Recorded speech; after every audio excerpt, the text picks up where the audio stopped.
Bonjour à tous, c'est Ambre et bienvenue dans ce nouvel épisode de Myself First, le podcast 100% bienveillance, amour de soi et développement personnel.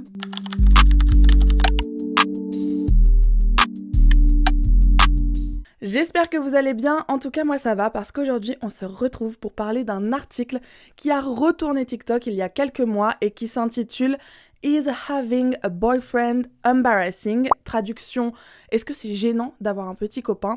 C'est un article qui a été écrit par Chanté Joseph et qui a été publié dans Vogue. Et si vous êtes sur les réseaux sociaux, vous en avez forcément entendu parler parce que ça a révolutionné beaucoup de choses, notamment dans la vie des femmes. Et c'est vrai que la question peut être un peu mal perçue parce que, évidemment que c'est pas gênant d'être en couple, c'est pas gênant d'avoir un petit copain. Mais ce que l'article dénonce, c'est quelque chose de beaucoup plus profond que ça. Pourquoi en 2026, certaines femmes ressentent presque de la gêne à parler de leurs relations? Pourquoi on n'affiche plus nos mecs sur nos réseaux sociaux? Pourquoi de plus en plus de femmes sont célibataires et se revendiquent fières de l'être? Vous l'avez compris, aujourd'hui on va analyser l'évolution de la place du couple dans la vie des femmes.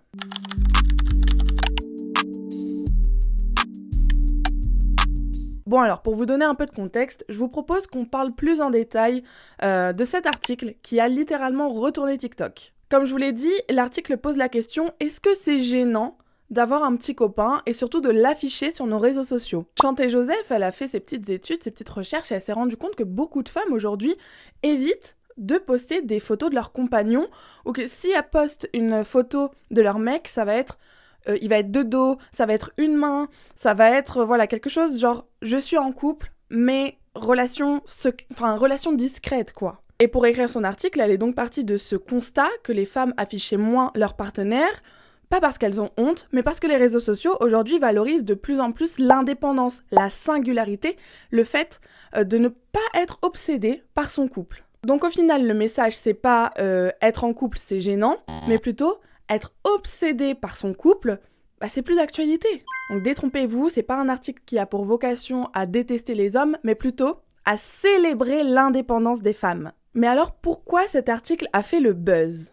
Parce qu'on s'est rendu compte que les nouvelles générations avaient une vision totalement différente du couple. Les jeunes d'aujourd'hui valorisent beaucoup plus leur identité propre, et les sociologues appellent ça la stratégie de différenciation identitaire. En gros, on va garder une partie de notre vie secrète pour préserver un avantage symbolique. Et en l'occurrence, le fait d'être désirable. Parce que beaucoup d'influenceuses, avant, se définissaient par leur couple, puisque ça leur faisait gagner de l'argent.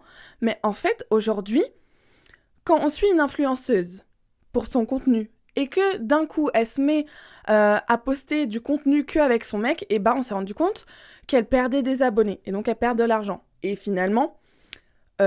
cacher son couple, ça peut avoir un motif financier. Parce qu'encore une fois, quand une femme se montre célibataire sur les réseaux sociaux, ça crée de l'envie, ça crée du désir, ça crée du suspense, il y a plus de DM, plus de collabs, etc. Quand j'étais à Bali, j'avais une copine qui était sur les réseaux sociaux et qui était en faux couple avec un TikToker et en fait, ils faisaient des vidéos ensemble où ils se montraient de dos, pour que en fait, leur fanbase, et ça marchait super bien, leurs abonnés, ils essayaient absolument de trouver avec qui le TikToker était en couple. Et il était en couple avec ma copine, mais c'était totalement un faux couple. Maintenant que je vous ai fait une mise au point sur l'article, on va parler plus en détail de l'évolution de la place du couple dans la vie des femmes.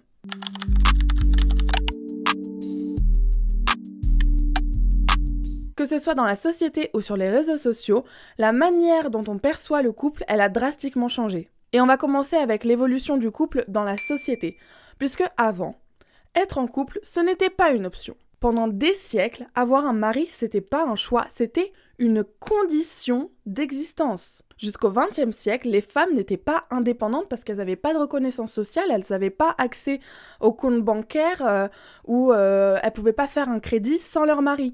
En France, il faut attendre 1965 pour que les femmes puissent ouvrir un compte bancaire en leur nom sans leur mari. Donc le couple, c'était pas du romantisme, c'était une infrastructure économique. Et c'est comme ça qu'il y a eu plein de mariages arrangés, parce que finalement l'amour c'était pas central. Ce qui importait c'était le statut social, l'argent et la stabilité. Et donc être en couple, c'était, comme le disait Cendrillon, le rêve d'une vie. Parce que oui, quelque chose de très important dont on va parler, c'est le fait qu'on ait toutes grandi en ayant regardé des dessins animés Disney dans lesquels, voilà, c'était que des princesses dont le seul objectif de vie, c'était de se faire secourir par un prince charmant parce qu'elles sont pas en sécurité sans leur prince, elles ne peuvent pas vivre sans leur prince. Et après, quand tu grandis, bah tu continues à avoir des séries comme le journal de Bridget Jones, Sex and the City, même Joséphine, etc., qui sont des séries ou des films dont le personnage principal, la seule quête, enfin le seul objectif de sa vie, c'est de trouver un mec, tout tourne autour des hommes, parce que bah elles ont l'impression d'être des pauvres filles si elles sont pas casées. Ce que je veux dire, c'est qu'en tant que femme, que ce soit par nécessité ou par influence, on a toutes été conditionnées à faire de la quête de l'amour notre raison d'être. Mais ça, c'était avant. Aujourd'hui, le contexte est radicalement différent et on assiste à une décentralisation des hommes dans la vie des femmes. Et ça, j'adore! Nous n'avons plus besoin de mecs parce qu'on est indépendante, on fait notre argent, et on fait même plus d'argent que certains mecs. Selon l'INSEE, en 2023 en France, 82% des femmes âgées de 25 à 49 ans sont actives et elles représentent 41% des cadres. Go girl! Donc concrètement, ça veut dire qu'aujourd'hui, on peut payer nos factures, notre loyer, nos voyages, nos habits, notre sport.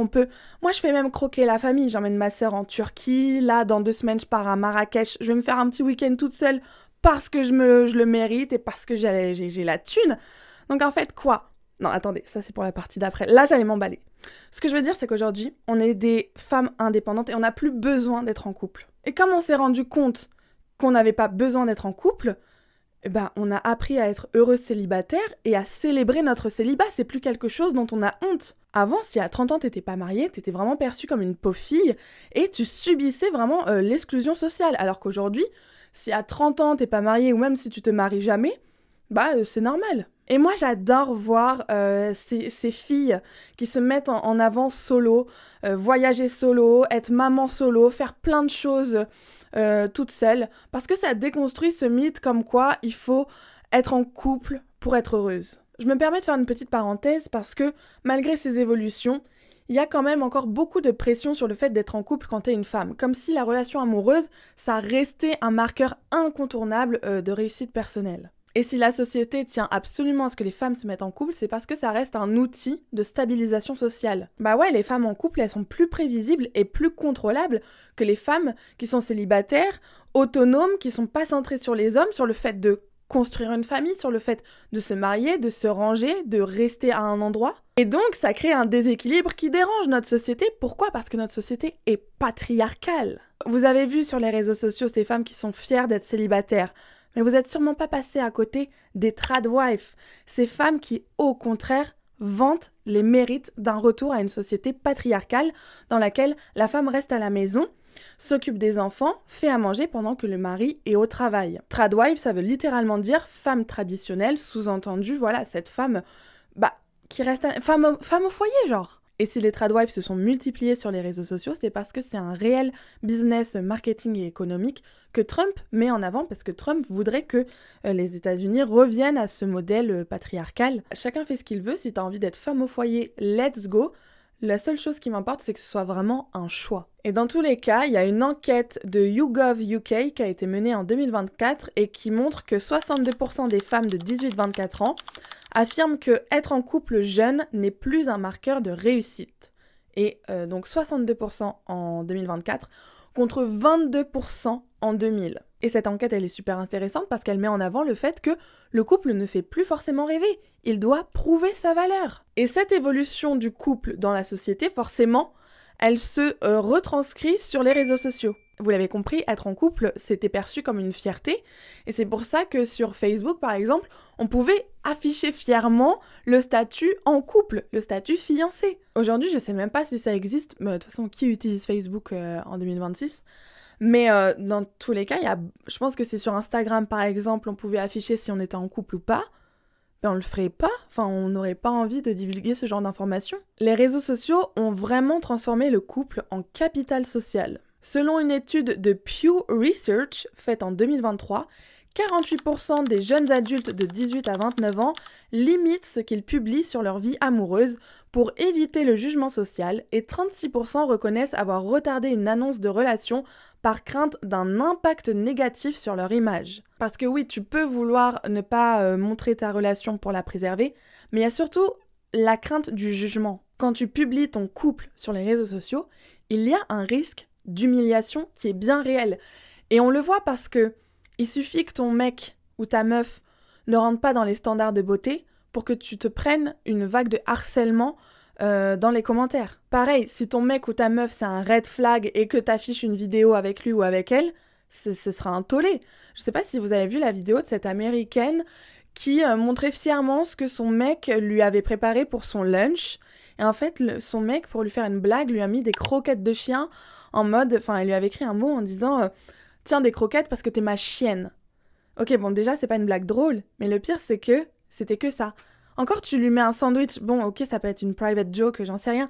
Non, le mec, il lui avait juste mis des croquettes de chien, et voilà. Et donc, dans les commentaires, la vidéo, elle a fait des millions de vues parce que tout le monde était en mode, mais... Enfin, t'as pas honte de montrer que ton mec, il te traite comme ça?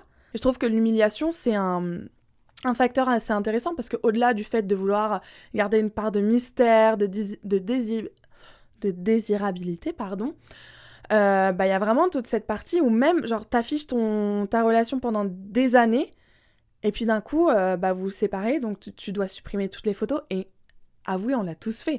Tu suis quelqu'un, tu sais que la personne est en couple et d'un coup, tu vois qu'ils postent plus ensemble, que la personne a retiré toutes les photos de son Insta où elle était en couple et tout, t'as envie de savoir, tu dis oh, ils se sont séparés, etc. Et là ça gossipe. Bref, vous l'avez compris, le couple n'est plus quelque chose de nécessaire dans la vie des femmes et la nouvelle génération n'a pas forcément envie de s'afficher avec son copain ou sa copine sur les réseaux. Maintenant, pour creuser encore plus, j'aimerais qu'on parle de l'émancipation des femmes.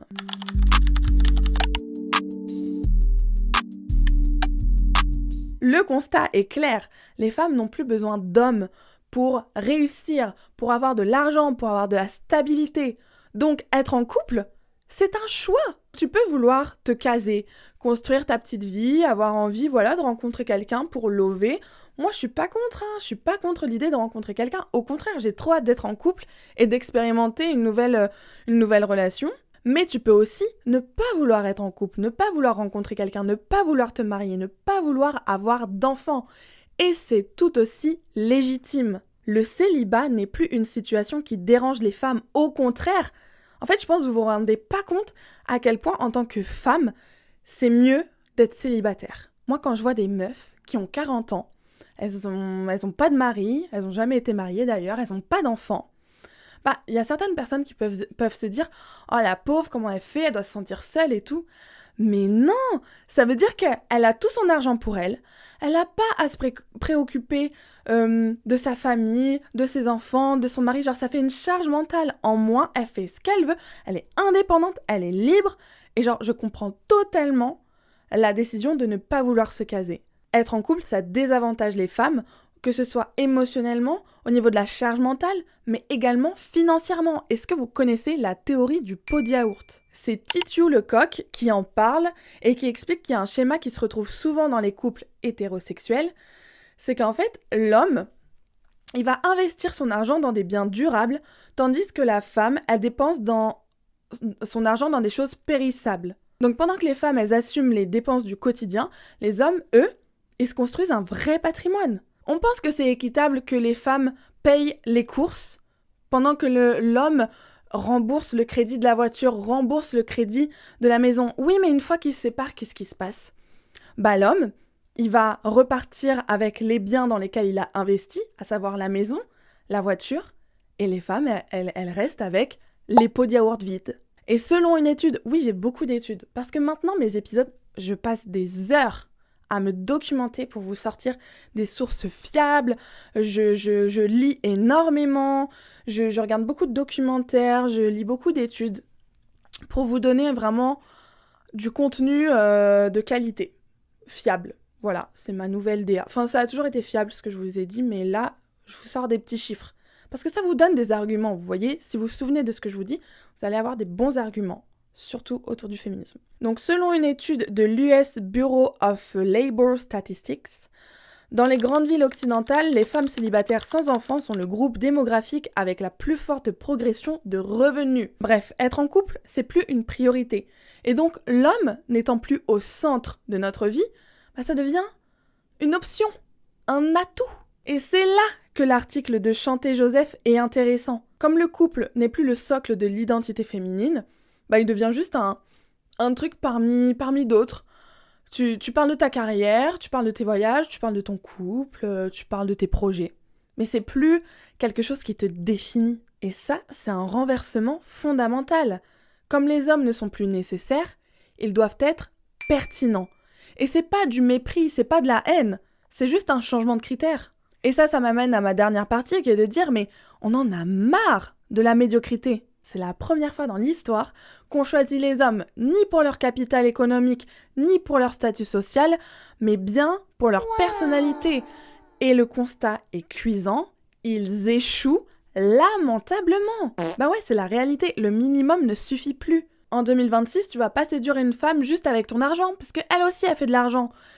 Tu vas pas séduire une femme juste parce que t'es beau, elle est 10 fois plus fraîche que toi. Donc c'est pas 2-3 compliments et un bouquet de fleurs qui vont te permettre de séduire une fille. Tu penses que t'es un mec incroyable parce que t'es émotionnellement intelligent, tu vas avoir une psy, tu sais faire à manger, tu fais du sport, tu prends soin de toi, tu fais de l'argent, t'es ambitieux, t'es gentil. Mais c'est juste une femme lambda en fait. Un mec incroyable, c'est juste une femme lambda, une femme dans la moyenne. Il y a des mecs, ils font leur liste de qualités pour m'impressionner. Je suis en mode, tu es juste en train de me décrire. Je vais pas être impressionnée pour quelque chose que moi j'estime normal puisque je le fais. Donc oui, je trouve que beaucoup d'hommes sont médiocres parce que leur personnalité, elle est vraiment pas folle. Mais qu'est-ce que ça veut dire vraiment être médiocre ? Médiocre, ça veut pas dire être mauvais, toxique ou cruel. Non, ça, si t'es comme ça, t'es juste un bâtard. Médiocre, ça veut dire que t'es juste insuffisant par rapport au niveau des meufs. Il y a plein de mecs sur les réseaux sociaux qui disent que les femmes sont trop exigeantes, etc. Mais c'est parce qu'on l'a pas été assez pendant des années. Enfin, on s'est contenté, mais beaucoup trop longtemps du minimum. Tellement les mecs ont mis la barre basse qu'on était contente quand on se faisait juste pas ghoster, quoi. Purée, on a couché ensemble et il m'a quand même rappelé, mais c'est vraiment l'homme de ma vie. Et il n'y a plus de ça maintenant. En fait, on a la flemme des mecs qui correspondent pas aux critères qu'on est, nous, en capacité de remplir. Je sais pas, je trouve qu'il y a beaucoup de femmes, en tout cas les filles auprès desquelles je m'entoure, mais qui font en sorte d'être la meilleure version d'elles-mêmes. Elles sont là, elles font du sport, elles s'entretiennent, elles font de l'argent, elles ont leurs projets, genre boss lady et tout, elles vont voir des psys, elles vont... Enfin, je veux dire, que ce soit mentalement, physiquement, professionnellement, financièrement, elles font en sorte d'être au top. Et après, elles se retrouvent en date avec des mecs de 27 ans qui vivent encore chez leur mère, mais qui sont dans le rouge le 10 du mois, alors qu'ils travaillent. Bon, ils ont un petit job de merde qu'ils détestent, mais en même temps, ils ont la flemme de trouver mieux parce que c'est maman qui paye les factures. Et je sais même pas où il va leur argent. Parce que si c'est ta daronne qui paye les factures, comment tu peux être à découvert le 10 du mois ? Et comment moi j'ai pu me retrouver en date avec ce gros crapaud et c'est moi qui ai payé le restaurant ? Ouais, je suis un petit peu une bouffonne, mais je crois que c'est à cause de lui que j'ai écrit cet épisode parce que ce mec, vraiment nul, dans le sens, il fait rien de sa vie, il est pas ambitieux, mais par contre il est hyper exigeant envers les meufs. Et il va juger toutes les filles, alors que lui, mais c'est le pire mec que j'ai jamais rencontré de ma vie. Et donc, en fait, on s'est fait une soirée ensemble, etc. Et il m'a dit qu'il avait plus d'argent pour le resto. Donc, moi, cœur sur la main, je lui dis, écoute, c'est moi qui t'invite. Mais quand quelqu'un t'invite au resto, tu prends pas le plat le plus cher, tu prends pas une entrée, tu prends pas un cocktail, surtout quand c'est une meuf qui est plus jeune que toi, qui est encore en études. Genre, en fait, je sais pas, mais lui, on arrive au resto, cocktail, entrée, plat à 40 balles. J'en ai eu pour 86 € d'addition. Tout ça pour un mec qui faisait rien de sa vie, qui se contentait du minimum. Et voilà, pour lui, c'était normal que ce soit moi qui paye. Enfin bref. C'est typiquement ce genre de mec dont je veux pas. des mecs qui sont exigeants alors qu'ils ne cochent aucun de leurs critères. Genre lui, il voulait une fille vierge alors qu'il a presque 100 de body count. Mais ça, en fait, c'est les paradoxes des mecs, quoi. C'est trop culotté. C'était trop culotté. Bref. Ah là, je m'énerve toute seule. Je suis une grosse rageuse. Mais c'est juste qu'entre les masculinistes, les incels, les mecs toxiques, les mecs paresseux, je trouve que l'écart entre hommes et femmes, il se creuse vraiment. Si les femmes paraissent plus exigeantes aujourd'hui, c'est parce que elles ont pris conscience de leur valeur. Je suis désolée, mais moi j'ai le droit d'exiger un mec sportif sachant que je me bute à la salle de sport 5 fois par semaine. J'ai le droit d'exiger un mec intelligent parce que ça fait 6 ans que je fais des études, que je me cultive tout le temps, que je lis beaucoup, que je fais des expos, des musées, etc. J'ai le droit d'exiger un mec stable émotionnellement parce que moi-même je vois une psy pour aller mieux. C'est aussi pour ça que j'ai jamais été en couple, c'est parce que je me dis mais je connais ma valeur, je connais mon potentiel et j'ai trop peur qu'un mec gâche ça. Et là, on me répond souvent, non mais Ambre, t'es trop exigeante, y a personne qui correspond à tes standards. Mais moi, je corresponds à mes standards en fait. Moi, je suis mon mec idéal. Je suis très bien toute seule. Je suis très bien célibataire. Et je ne me mettrai pas en couple tant qu'un mec n'aura pas une bonne personnalité. L'argent, je l'ai. La stabilité, je l'ai. Les projets, l'ambition, j'ai. En fait, la seule chose que j'exige d'un mec, c'est vraiment qu'il puisse me rendre heureuse sur le plan émotionnel. Et ça n'est encore jamais arrivé. Mais bref, en gros, les femmes aujourd'hui, elles ont besoin de valeur ajoutée. On va pas être en couple juste pour être en couple, vu que c'est plus une question d'argent ou de statut social. Non, si t'es en couple, c'est pour qu'il y ait de la valeur ajoutée, pour qu'il te fasse encore plus rigoler, qu'il te rende encore plus heureuse, qu'il t'accompagne encore plus dans tes projets. Mais j'ai l'impression que les mecs, ils ont plus de mal à nous apporter des choses immatérielles que matérielles. J'ai l'impression que c'est plus facile pour les mecs de nous offrir des bouquets de fleurs que de nous dire des choses qui nous rassurent et qui nous font sentir bien. Donc c'est pas qu'on en demande trop, c'est qu'avant, on n'en demandait pas assez. On se mettait en couple par dépit parce que quand t'étais en couple, même si c'était avec le dernier des losers, ça t'apportait quand même un capital social. Aujourd'hui, c'est l'inverse. T'auras plus de capital social, de capital symbolique, si tu es célibataire et que tu rayonnes seul, plutôt que si tu te mets en couple avec un gros raté. Parce que, en fait, moi, c'est ma plus grande crainte, c'est que les gens, ils ont une belle image de moi. Une image d'une fille solaire, ambitieuse. Et j'ai trop peur que si je me mets en couple avec un loser, et c'est ce qui va arriver, pas que je me mette en couple avec un loser, mais c'est ce qui va arriver si je me mets en couple avec un loser, ça va me faire perdre de la valeur. Les gens, ils vont être en mode « Ah ouais, non mais Ambre, t'es sérieuse, t'abuses, tu mérites mieux, etc. » Et ça, c'est pas possible. Je ne veux pas, et aucune femme et aucun homme, personne ne veut être en couple avec quelqu'un qui va gâcher son potentiel. Ça, c'est la phobie de ma vie, genre. Donc en conclusion, non, avoir un copain, c'est pas gênant. Au contraire, c'est trop bien. Moi, je vous envie. Les gens qui sont en couple et qui sont heureux et qui sont dans une relation épanouie, mais gros bisous sur vous et continuez de kiffer votre life. Et même d'afficher vos partenaires sur les réseaux sociaux si ça vous fait kiffer, let's go. Ce qui est gênant en revanche, c'est de passer sa vie à courir derrière la validation des autres personnes, que ce soit des garçons ou des filles, encore une fois, mais bon là on parle plus du point de vue des meufs. Donc si tu passes ta vie à chercher l'approbation des hommes, tu te concentres pas sur toi. Donc t'auras que des relations toxiques, tu seras en situation constante de dépendance affective et tu ne te définiras jamais en tant que personne unique. Tu seras toujours la petite copine d'eux. Bref, le couple n'est pas un aboutissement, c'est une option. Donc rappelez-vous que mieux vaut être seul que mal accompagné. J'espère que cet épisode vous a plu. Si ce sujet vous intéresse, j'ai 2 lectures à vous recommander. Moi les hommes, je les déteste, de Pauline Armange, qui explique que les hommes ne sont pas nécessaires à notre vie et qu'au contraire, ils peuvent nous apporter beaucoup de problèmes. Et le deuxième livre, c'est Enfin seule de Lorraine Bastide, qui explique que la solitude des femmes n'est pas forcément quelque chose de subi. Et c'est d'ailleurs tout le thème de cet épisode. Venez me faire vos retours en commentaire, venez me suivre sur Instagram, sur TikTok, sur WordPress, et nous on se retrouve la semaine prochaine pour un nouvel épisode. Bisous!